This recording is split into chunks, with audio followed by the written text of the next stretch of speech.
Welcome to Chillin' 101. We hope this video helps. In this video, I will show you how to make delicious shrimp rice paper rolls.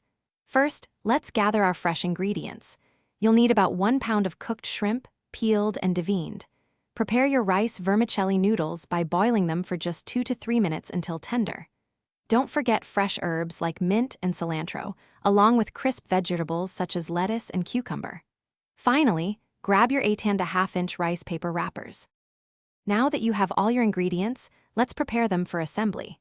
Slice your cooked shrimp in half lengthwise. This makes them easier to arrange in the roll. Ensure your vermicelli noodles are well drained and cooled.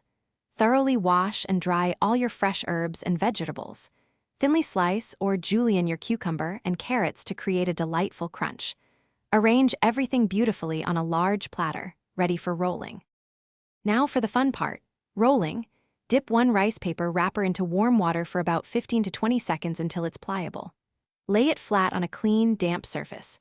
Place 2 or 3 shrimp halves, cut side up near the bottom edge. Add a small amount of vermicelli, lettuce, herbs, and your sliced vegetables. Fold the bottom edge over the filling, then fold in the sides.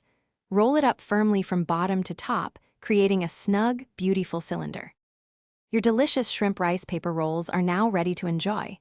Serve them immediately for the best taste and texture. A classic peanut dipping sauce is the perfect accompaniment. You can easily make one by combining creamy peanut butter, a few tablespoons of hoisin sauce, a squeeze of fresh lime juice, and a touch of chili garlic sauce for a little kick. Garnish with crushed peanuts and fresh cilantro. These light and refreshing rolls are wonderful as an appetizer or a light meal. Thanks for watching. Consider subscribing if we helped you.